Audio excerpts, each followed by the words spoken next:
Yeah. Ngakal ka deh.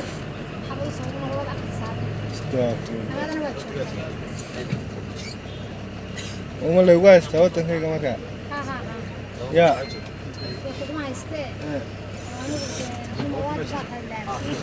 हाँ